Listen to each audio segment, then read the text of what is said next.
ఎన్టీఆర్ తమిళ దర్శకుడు వెట్రిమారన్ కాంబోలో సినిమా రెండేళ్లుగా వినిపిస్తోంది.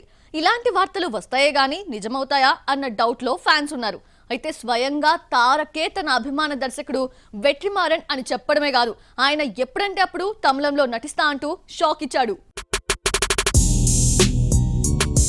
27న రిలీజ్ అవుతున్న దేవరా ప్రమోషన్ లో తారక్ బిజీగా ఉన్నాడు. పాన్ ఇండియా రిలీజ్ కావడంతో తమిళ వెర్షన్ ప్రమోషన్ కోసం చెన్నై వెళ్లాడు. తమిళ సినిమా ఎప్పుడు చేస్తారని యాంకర్ అడిగితే తన అభిమాన దర్శకుడు వెట్రిమారన్ ఎప్పుడు తీస్తే అప్పుడే నేరుగా తమిళ్లో నటిస్తాను అన్నాడు. తమిళ్లో నటించి తెలుగులోకి డబ్ చేద్దామన్నాడు తారక్. తమిళ్లో ఈ జనరేషన్ డైరెక్టర్స్ లో వెట్రిమారన్ టాప్ లిస్ట్ లో ఉంటాడు. ఈ క్రేజీ డైరెక్టర్ తెలుగు స్టార్స్ ను డైరెక్ట్ చేయాలని చాలా కాలంగా ట్రై చేస్తున్నారు. గత ఏడాది రిలీజ్ అయిన విడుదల ప్రమోషన్ కోసం హైదరాబాద్ వచ్చిన వెట్రిమారన్ బన్నీ మహేష్ కు కథలు వినిపించిన సంగతిని తెలియజేశాడు. బన్నీ కథ చెప్పమంటే వడ చెన్నై మూవీలో ఒక పవర్ఫుల్ పాత్ర గురించి వెట్రిమారన్ చెప్పాడు. ముందుగా అనుకున్న వెర్షన్ లో బన్నీ పాత్రుంటే ఆ తర్వాత మార్పులు చేశారు. దీంతో అల్లు అర్జున్ ను మిస్ అయ్యాడు. మహేష్ బాబుకు కథ వినిపించినా సెట్ కాలేదు. తెలుగు స్టార్స్ తో ఎవరెవరితో సినిమా చేయాలి అనుకుంటున్నాడో చెప్పుకొచ్చాడు వెట్రిమారన్. అయితే ఎన్టీఆర్ తో సమయం పడుతుందన్నాడు. డైరెక్ట్ తమిళ సినిమా చేయాలంటే అది వెట్రిమారన్ చేతిలో ఉందంటూ చాయిస్ డైరెక్టర్ చేతిలో పెట్టాడు తారక్. వెట్రిమారన్ కథ స్లోగా, క్యారెక్టర్స్ డగ్డ్ గా ఉండడంతో బన్నీ మహేష్ తో సినిమా అనుకున్నా కుదరలేదు. మరి తనదైన స్టైల్లోకి తారక్ ను వెట్రిమారన్ తీసుకెళ్తాడా? ముందు కథ నచ్చడం అనే పెద్ద అడ్డంకిని దాటితేనే ఏదైనా. ప్రశాంత్ నీల్ సినిమా పూర్తయ్యేసరికి ఇంకొక ఏడాది పడుతుంది. ఆ తర్వాతే నెక్స్ట్ సినిమాపై క్లారిటీ వస్తుంది. నయనతార, విఘ్నేష్ శివన్ విడిపోయారు అన్న గాసిప్ పుట్టించడానికి గాసిప్ రాయలకు కష్టమే. వీళ్ళేకంగా నైనా జీవితంలోకి తొంగి చూసినట్టు మనస్పర్ధలొచ్చాయి, ఇక విడిపోవడమే తరువాయి అంటూ పుకార్లు క్రియేట్ చేశారు. మరోసారి ఈ గాసిప్స్ రాకుండా నైనా యాక్షన్ లోకి దిగింది. ఎలాగో ఇప్పుడు చూద్దాం. నైనా దంపతులు విడిపోతున్నారంటూ వచ్చిన పుకారుకు నైనా గట్టిగానే సమాధానం ఇచ్చింది. ఇద్దరూ అన్యోన్యంగా ఉన్న ఫోటోలను షేర్ చేయడంతో కథ సుఖాంతమైంది. మరొకసారి బ్రేకప్ అన్న మాట రాకుండా వీళ్ళ నోళ్లు మూయించడానికే అన్నట్టుగా పోస్టులు పెడుతూనే ఉంది నైనా. విఘ్నేష్ బర్త్డే సందర్భంగా కొన్ని స్పెషల్ ఫోటోలు షేర్ చేసింది. నేను నిన్ను ఎంతలా ప్రేమిస్తున్నానో చెప్పడానికి మాటలు సరిపోవు. నువ్వు కన్న కలలు నిజమయ్యేలా దేవుడు నిన్ను దీవించాలని కోరుకుంటున్నానంటూ పేర్కొంది నైనా. నయనతార ప్రస్తుతం తమిళ్లో 3, మలయాళంలో ఒక సినిమా చేస్తోంది. జవాన్ తో పాన్ ఇండియా ఇమేజ్ సొంతం చేసుకున్న నైనా రెమ్యూనరేషన్ 10 కోట్లకు చేరింది. చేతిలో ఉన్న మూవీస్ షెడ్యూల్స్ ను పూర్తి చేసిన నైనా ఫ్యామిలీతో కలిసి హాలిడే టూర్ కు వెళ్లింది. నైనా ఎక్కడకు వెళ్ళినా విఘ్నేష్ తన ఎక్స్ లో ఫోటోలను షేర్ చేస్తాడు. అయితే బ్రేకప్ వార్తలు వచ్చినప్పటి నుంచి తనే ఫోటోలు, వీడియోలు షేర్ చేస్తోంది Nayanthara.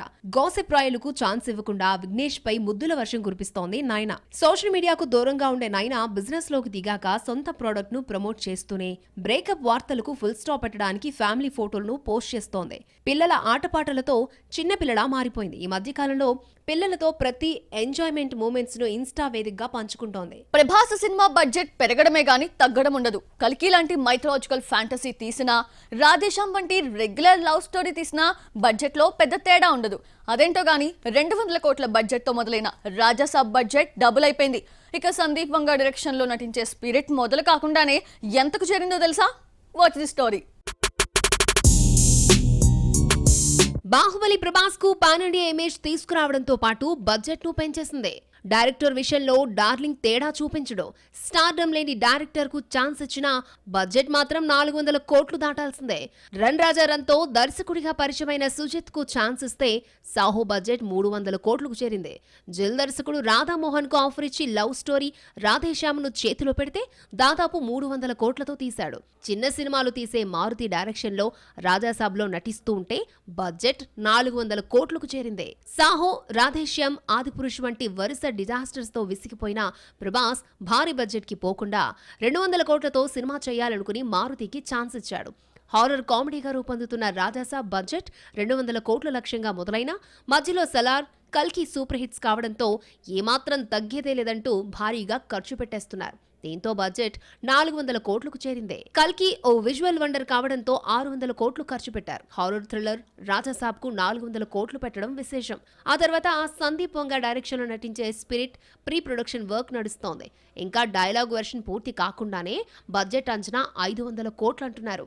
Sandeep last cinema animal 900 కోట్లకు పైగా కలెక్ట్ చేయడం, సలార్, కల్కి వరుస హిట్స్ తో ప్రభాస్ జోరు మీదుండడంతో హీరో, డైరెక్టర్ రెమ్యూనరేషనే 200 కోట్లు దాటేస్తోంది. నడుస్తోంది. స్పిరిట్ లో హీరోయిన్ గా కరీనా కపూర్ పేరు వినిపిస్తోంది. విలన్ గా సైఫ్ అలీ ఖాన్ ని తీసుకున్నారన్న ప్రచారము నడుస్తోంది.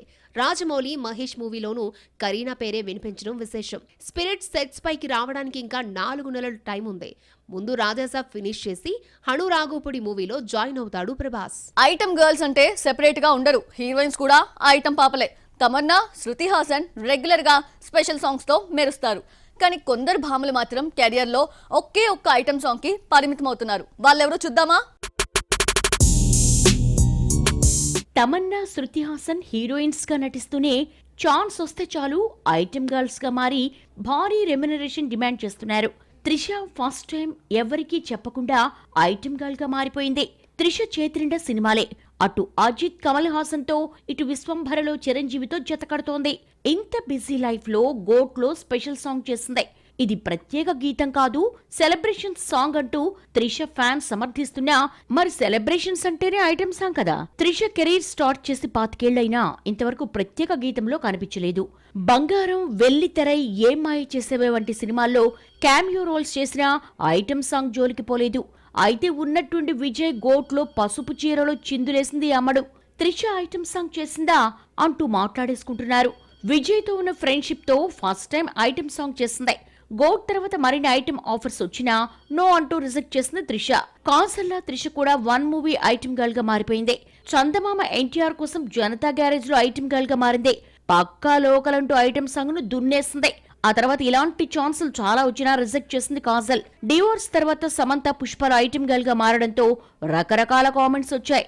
శామ్ హిందీలో ది ఫ్యామిలీ మ్యాన్ 2 చేసిన రాని గుర్తింపు ఊ అంటావా మామా, ఊహూ అంటావా మామాలో వచ్చింది.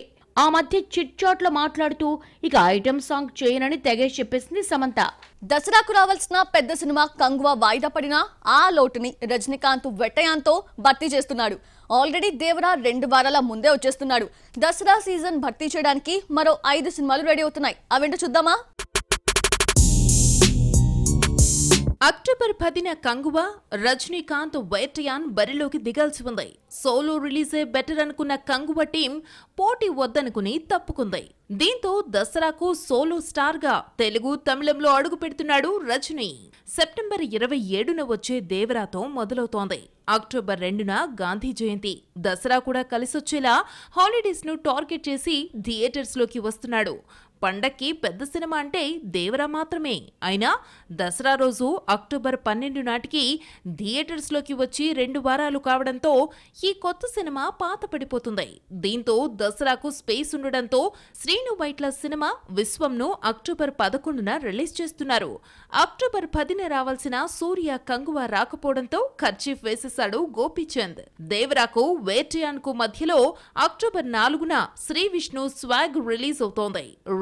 రియల్ లైఫ్ లో ఒకేలా కనిపించే శ్రీ విష్ణు స్వాగ్ కోసం ఏజ్డ్ గెటప్ లోకి మారిపోయాడు. విక్రమ్, కమల్ హాసన్ లా మేకప్ రూమ్ లోనే గంటల తరబడి గడిపేసి మేకవర్ అయ్యాడు. ఇలా దసరా రేస్ లో 4 crazy movies Devara, swag, Vettaiyan, విశ్వం పోటీ పడుతున్నాయి. శ్రీ విష్ణు స్వాగ్ తో మరో 2 సినిమాలు పోటీ పడుతున్నాయి. ఈటీవీ ప్రభాకర్ కొడుకు చంద్రహాస్ హీరోగా నటించిన రామ్ నగర్ బన్నీ, మరో మూవీ రోటీ కపడా రొమాన్స్ కూడా 4నే రిలీజ్ అవుతున్నాయి. డబ్బింగ్ మూవీ మార్టన్, సుహాస్ నటించిన జనక అయితే గనక 11న రిలీజ్ అవుతున్నాయి. దర్శకుడు తేజ ఎన్నో అనుకున్నాడు, కానీ ఒక్కటి వర్కౌట్ కావడం లేదు. వరుస ఫ్లాప్లతో తేజాను పక్కన పెట్టేస్తున్నారు హీరోస్. దీంతో సైలెంట్ అయిపోయిన ఈ దర్శకుడు కొడుకుని హీరోగా పరిచయం చేసే ప్లాన్ లో ఉన్నారట. ఆ విశేషాలేంటో చూద్దామా? ఉదయ్ కిరణ్, నితిన్, నవదీప్, సదా, రీమా సేన్ వంటి హీరోయిన్సే కాదు, సుమన్ శెట్టి, వేణు వంటి చాలా మంది కమెడియన్స్ ను, క్యారెక్టర్ ఆర్టిస్టులను తెలుగుకు పరిచయం చేసిన తేజ వారసుణ్ణి హీరోగా పరిచయం చేసే పనిలో ఉన్నాడని తెలిసింది. తనదైన స్టైల్లోనే లవ్ స్టోరీ తీస్తాడట. అయితే ఈ ప్రేమ కథకు సోషియో ఫ్యాంటసీ టచ్ ఇస్తున్నట్టు సమాచారం. తేజ గతంలో ఒకేసారి 2 సినిమాలు అనౌన్స్ చేశాడు. అలివేలు మంగ, వెంకటరమణ అంటూ ఓ సాఫ్ట్ టైటిల్ ను, రాక్షసరాజు, రావణాసురుడు అంటూ మరో రఫ్ టైటిల్ ను ప్రకటించాడు. అలాగే గోపీచంద్ రానాలను డైరెక్ట్ చేస్తున్నట్టు చెప్పాడే కానీ ఏ సినిమాలో ఏ హీరో నటిస్తాడో చెప్పకుండా సస్పెన్స్ లో పెట్టాడు. ఇంతలో అలివేలు మంగ అటకెక్కగా రానాతో రాక్షసరాజు సెట్స్ పైకి వస్తుంది అనుకుంటే అది కూడా రావడం లేదు. రానా తమ్ముడు అభిరామ్ను హీరోగా పరిచయం చేస్తూ తేజ అహింస మూవీ తీశాడు. సినిమా ప్రీ రిలీజ్ ఈవెంట్ లో రానాతో సినిమాను తేజ అనౌన్స్ చేశాడు. తమ్ముడి సినిమా ఫ్లాప్ కావడంతో అన్న మనసు మార్చుకుని హిట్ ఇచ్చిన తేజకు నో చెప్పేశాడట. ఫ్రెండ్ సెటర్ మూవీ చిత్రంను తీసిన తేజ ఆ తరువాత జయం, నువ్వు నేను వంటి హిట్స్ తో హ్యాట్రిక్ కొట్టాడు. డైరెక్టర్ టాలెంట్ ఈ సినిమాలకే పరిమితమైంది. 2001లో వచ్చిన జయం తర్వాత హిట్ చూడటానికి 15 ఏళ్లు పట్టింది. 2017లో నేనే రాజు నేనే మంత్రితో హిట్ తర్వాత మళ్లీ సక్సెస్ దక్కలేదు. అహింస ఫ్లాప్ తర్వాత సైలెంట్ అయిపోయిన తేజ కొడుకు కోసం హనుమంతు టైటిల్ తో కథను రెడీ చేస్తున్నాడని టాక్.